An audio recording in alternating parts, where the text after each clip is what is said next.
오늘의 사연을 시작합니다. 안녕하세요. 저는 여동생과 둘이 살고 있는 20대 자영업자이자 오빠입니다. 부모님은 일찍 돌아가시면서 중학생 때부터 학교가 끝나면 일을 하면서 살았습니다. 그나마도 다행인 것은 집에 빚도 없었고 부모님이 열심히 저축해둔 돈이 있어서 제가 버는 돈이 부족했어도 따뜻한 집에서 밥 굶지 않고 힘들지 않게 잘 살았습니다. 고등학교를 졸업한 뒤로는 큰 식당에 취직해서 초밥 및 일식 기술을 배우기 시작했고 2년 전에 드디어 제 가게를 차렸습니다.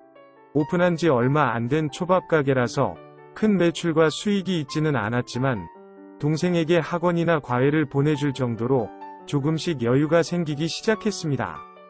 동생은 저와 달리 공부에 뜻이 있지만 제가 기술을 배우면서 일할 때는 열정페이로 다니던 곳이고 부모님이 저축해 두신 돈도 거의 바닥이 난 상태라서 사교육을 시켜줄 수가 없었습니다. 동생에게 늦었지만 지금부터라도 원하면 사교육을 시켜주겠다고 하였고 저는 배움의 끈이 짧지만 동생만큼은 원하는 만큼 시켜주겠다고 속으로 다짐을 하였습니다. 그렇게 주 3일로 수학과 영어를 해주실 여대생 과외 선생님을 구했습니다. 처음 하는 과외라서 걱정이 많이 되었는데 내성적인 성격의 동생과 코드가 잘 맞는 것 같아서 다행이었습니다. 그렇게 몇 개월 잘 과외를 하던 중에 갑자기 과외 선생님한테서 밤에 전화가 왔습니다. 한창 가게가 술 손님 및 배달로 바쁜 시간이라서 연락을 받지 못했는데 캐리어 2개를 끌고 가게로 찾아왔습니다. 오면서 많이 울었는지 눈에 화장도 번져 있고 빨갛게 부어 있었습니다. 너무 놀래서 무슨 일이 있냐면서 일단 가게 안으로 모셨는데 저를 보자마자 앉더니 펑펑 우는 것이었습니다. 말도 안 하고 울기만 하길래 일단 따뜻한 커피를 주면서 마음을 진정하라고 하였습니다. 신경을 안 쓰고 일을 하려고 해도 자꾸만 여선생에게 신경이 쓰였고 그날은 일찍 가게를 정리하고 이야기를 나누었습니다. 대충 이야기를 들어보니 살고 있던 전셋집에 문제가 생기면서 전세보증금도 못 돌려받고 쫓겨났고 당장 은행에서도 전세대출금을 갚으라고 하는 것이었습니다. 어린 나이에 많이 무섭기도 하고 시골에 계신 부모님도 사정이 넉넉하지 못하니 말도 못하고 속을 엄청 끓였던 것 같았습니다. 일단 잘 곳도 없고 갈 곳도 없는데 저희 집이 생각나서 무작정 찾아왔다는 것이었습니다. 시간도 늦었고 모른 척할 수도 없어서 일단 같이 저희 집으로 갔습니다.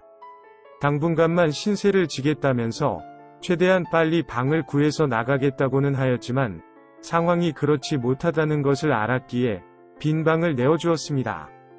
동생도 여선생하고 많이 친해졌는지 같이 사는 것에 대해서 엄청 좋아했습니다.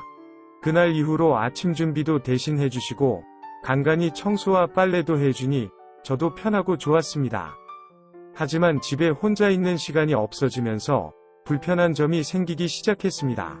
특히 하루 종일 집 안에서 여자 화장품 및 향수 냄새가 나는데 자기 위로를 못하다 보니 욕구 불만이 쌓이기 시작했습니다. 그러는 와중에 다소 몸매가 드러나는 옷을 입고 돌아다니는 여선생을 볼 때마다 아랫도리가 정신을 못 차리는 바람에 민망해서 방으로 도망친 적이 한두 번이 아니었습니다. 그러던 중에 동생은 3박 4일로 수학여행을 갔고 저도 가게 쉬는 날이라서 집에 하루 종일 빈둥거리고 있었습니다. 매일 주방에서 요리만 하다 보니 쉬는 날에는 요리하는 것도 싫고 귀찮아서 배달을 시켜 먹는데 뻔히 방에 여선생이 있는 것을 알면서도 제 것만 시켜서 먹을 수가 없었습니다. 결국 같이 시켜서 먹게 되었고 가볍게 생맥주도 시켜서 마셨습니다. 낮술은 애미도 몰라본다더니 그날따라 술이 술술 들어가면서 얼큰하게 취하기 시작했습니다. 어느 순간 선생님이라고 부르던 호칭은 이름으로 바뀌었고 선생님도 저한테 사장님이라고 부르던 호칭은 오빠로 바뀌어 있었습니다. 그러다 순간적으로 눈이 맞으면서 불타오르기 시작했고 누가 먼저라고 할 것도 없이 서로를 자극하기 시작했습니다.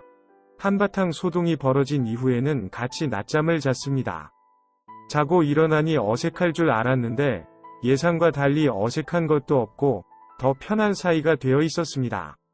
이런저런 이야기를 하다 보니 각자가 살아온 인생에 대해서도 알게 되었고, 그녀가 여대생이라서 저보다 많이 어릴 줄 알았는데 학비 문제로 2번 정도 강제 유학을 하는 바람에 저하고는 2살밖에 차이가 안 났습니다. 동생이 없는 3박 4일 동안 그녀와 많이 친해지고 서로를 알아가는 시간을 충분히 가졌습니다. 그러다 보니 동생이 수학여행에서 돌아온 이후에도 동생이 학교를 간 낮 시간에 서로를 알아가는 시간을 종종 가졌고, 결국 썸도 아니고 사귀는 것도 아닌 애매한 사이로 발전하게 되었습니다. 게다가 동생도 저와 그녀의 사이를 어느 정도 눈치를 챈 것 같았습니다. 그녀와의 관계를 명확히 하고 동생하고도 이야기를 나누어야 될 것 같았습니다. 평소처럼 동생이 학교 간 낮 시간에 그녀와 알아가는 시간을 가진 뒤에 같이 침대에 누워 있었습니다. 그녀에게 조심스럽게 우리 관계에 대해서 묻자 그녀는 당연하다는 듯이 저와 결혼을 전제로 사귀는 거라면서 저는 어떻게 생각하고 있냐며 물었습니다. 저 역시도 그녀와 결혼 생각을 안 해본 것이 아니었기에 똑같다고 말을 해주면서 동생에게 우리 사이를 명확하게 말해주기 전에 서로의 생각을 정확하게 말을 해주고 알아야 될 같아서 말한 거라고 하였습니다.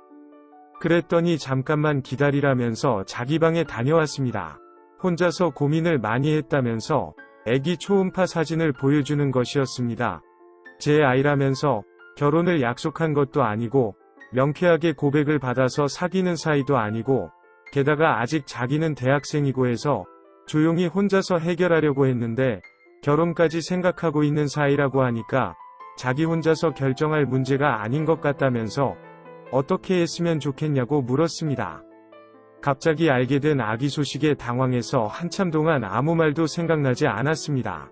아무래도 낳는 것은 무리일 텐데 괜히 말해서 미안하다고 하길래 결혼하자면서 꼭 안아주었습니다.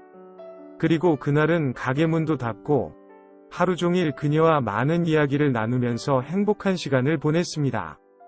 현재 그녀는 제 딸의 엄마이자 제 아내가 되었고 동생은 요번에 좋은 대학에도 붙었습니다. 여전히 같은 집에서 4식구가 행복하게 잘 살고 있고 조만간 5식구가 될 예정입니다. 오늘의 사연은 여기까지입니다. 구독과 좋아요, 알림 설정 부탁드립니다. 긴 글을 읽어주셔서 감사합니다. 구독과 좋아요 꾹꾹 눌러주세요. 꾹꾹. 알림 설정도 꾹꾹 눌러주세요.